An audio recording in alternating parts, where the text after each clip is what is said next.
कमाने में लग गए। दौलत कमाइए, बुरा नहीं है। दीनी तालीम भी आपको सबसे आपका बुनियादी जो तालीम होना चाहिए वो दीनी तालीम होना चाहिए।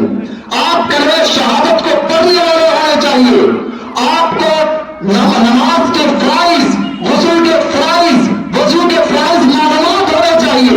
आज कितने लोग हैं इसमें, मैं बच्चों से नहीं कह रहा हूं, इन्होंने तैयारी की, इन्होंने आपसे मैं सवाल कर रहा हूं कि आप लोग बताएं कि वजू में कितने फर्ज है, वजू में कितने फर्ज है, कितने नौजवान हैं जिनको यह मालूम। याद रखिए, जब तक अगर आप वजू के फराइज को अंजाम नहीं दे देते हैं, आप समुंदर के साथ तौबे जाकर नहा ले, आप पाक नहीं हो सकते। जब तक आप उस फराइज को अंजाम न दे दें, आप वजू कर लें, लेकिन जब तक आप वजू के फराइज को अंजाम नहीं दें, आपकी वजू नहीं होती है। कहां कौन बताएगा? सब बताएंगे, लेकिन आप जाए तो। मौलाना निजामुद्दीन नकवी साहब ने कहा कि 60 साल की उम्र में हमें स्मार्टफोन चलाना सीख लेते। शर्म नहीं आती है, मुझे शर्म नहीं आती है उसको सीखने में, लेकिन अपने मदारिस के मौलवी से, अपने मसाजिद के इमाम से हमें दीन की बात सीखने में शर्म आती है। किस चीज की शर्म? आज आप दुनिया में शर्माते हैं, यहां दुनिया में आप शर्माते हैं। सोचिए, जब रोज़े महशर में आपसे पूछा जाएगा, वहां कोई बताने वाला नहीं होगा, कोई पुरजाने हाल नहीं होगा, क्या करेंगे? वहां की शर्म आप कैसे बर्दाश्त करेंगे? हम नमाज से दूर होते जा रहे हैं। अब शाबान का महीना है, रमजान में, फिर देखिए पूरी मस्जिद बड़ी रहेगी। सिर्फ नमाज रमजान के लिए नहीं बनाया गया है मेरे मोहतरम, ये नमाज आप पर फर्ज कर दी गई। 5 वक्त नमाज आप पर फर्ज है। आप फर्ज से नहीं बाजिए, आप फर्ज की अदायगी कीजिए, और फर्ज की अदायगी कीजिएगा, सुन्नत खुद ब खुद अदा होगा।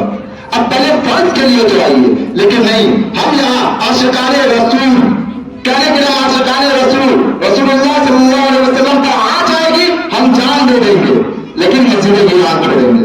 क्या यही जान देना आपका कुफर हो जाएगा? बिल्कुल नहीं होगा। उसके लिए आपको पहले खुद संभालना पड़ेगा, खुद संभलना पड़ेगा, खुद सोचना पड़ेगा। हमारी मस्जिदें वीरान, हम बाबरी मस्जिद की बुनकर हैं, बगल की मस्जिदें वीरान हैं, इसमें हम नमाज नहीं पढ़ पा रहे, इस मस्जिद के पेट नहीं भर पा रहे, हम बाबरी मस्जिद की बातें कर रहे हैं। पहले आप यहां इस मस्जिद को आबाद कीजिए, इस मस्जिद को आबाद करने की जरूरत है। बाबरी मस्जिद, अगर आप इस मस्जिद को आबाद किए हुए होते, आज 5 वक्त नमाजी होते, हर वक्त आके नमाज के आप पाबंद होते, फिर किसी मस्जिद, किसी जालिम की इतनी औकात कहा कि आपके बाबरी मस्जिद को शहीद कर देता। इतनी औकात तो किसी में न थी, लेकिन हमने खुद अपने आप को मजबूर किया, हमने अपने आप को खुद बर्बाद किया। इसके जिम्मेदार हम खुद हैं। ये मगरमच्छ के आंसू रोने से कुछ हासिल नहीं हो रहा है।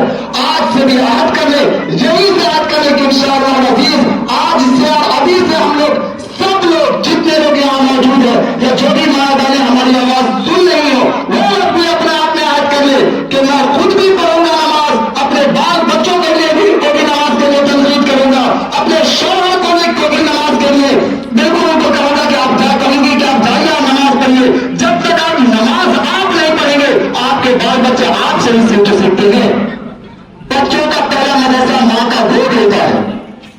मेरी माँ बहने ध्यान से सुने, अब बच्चों का पहला मदरसा माँ का गोद होता है। आप जैसी सिंचाई करेंगे, आप जैसी तरबियत अपने गोद से देंगे, बिल्कुल मदरसे में क्या करते हैं, उस्ताद बहुत बड़ा रोल नहीं होता है। आप जिस तरह का पौधा लगाकर दीजिएगा, उस्ताद उसको फुलाएगा, फैलाएगा, उसको बड़ा करेगा। यही तो होता है मदरसे में, सिंचाई होती है, लेकिन पौधा आपको लगाना होगा, आपको अपने घर से लगाना होगा, आपको अपना बुनियाद मजबूत करना होगा, तब जाकर ये कौम फिर जहां अव्वल थी अव्वल रहेगी इंशाअल्लाह, और क़यामत तक अव्वल रहेगी।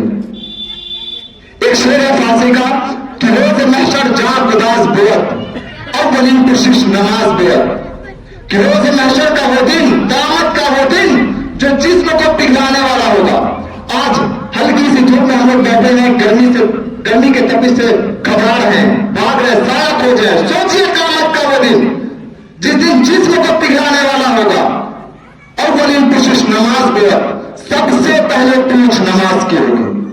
आपसे ये नहीं पूछा जाएगा कि आप खाना क्या खाकर आए, आपसे नहीं पूछा जाएगा कि आप कौन से ब्रांड के कपड़ा पहनते थे, आपसे नहीं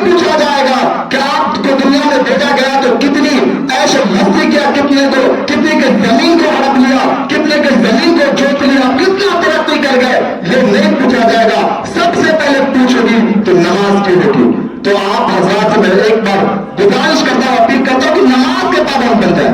جس دن آپ نماز کے پابند بن جائیں گے ساری برائی سے دور، نماز کے پابند ہو جائیں گے ساری برائی خود بخود دور ہو جائے گی.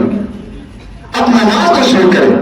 اور بچیوں سے میں ایک چھوٹا سا گزارش کہ آپ کو خاص طور سے مسلمان میں، اسلام میں عورتوں کا بہت بڑا رول ہے، بہت بڑا کردار ہے ان کا.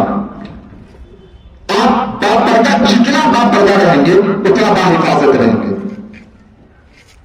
یہاں تو خیر حکومت بھی چاہتی ہے کہ ہم ننگے ہوں، بازار میں لایا جائے.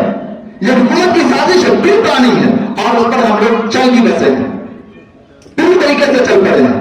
اور اس میں سب سے بڑا کردار، سب سے بڑا رول ہم نے ذمہ دار حضرات کے ہیں. ہم آپ کا بہت بڑا کردار ہے اس میں. اپنے بچوں کو آگ میں جھونکنے کا سب سے بڑا کردار اور سب سے بڑے اگر دشمن ہے تو ہم ہیں، آپ ہیں. جیسے فیصل صاحب نے کہا کہ مدرسے میں اور مساجد میں بچوں کو علم تعلیم یافتہ کے لیے، علم حاصل کرنے کے لیے بھیجنے سے گریز کرتے ہیں کہ بچی بڑی ہو گئی ہے. یہاں فحشی باتیں نہیں سمجھائی جاتی ہیں، یہاں فحشی باتیں نہیں کی جاتی ہیں. لیکن جہاں آپ بھیج رہے ہیں، آپ کو اندازہ بھی ہے، آپ کو اندازہ بھی نہیں ہوگا کہ آپ کی بچی جب گھر سے نکلتی ہے تو ایمان میں ہوتی ہے، لیکن جب بازار سے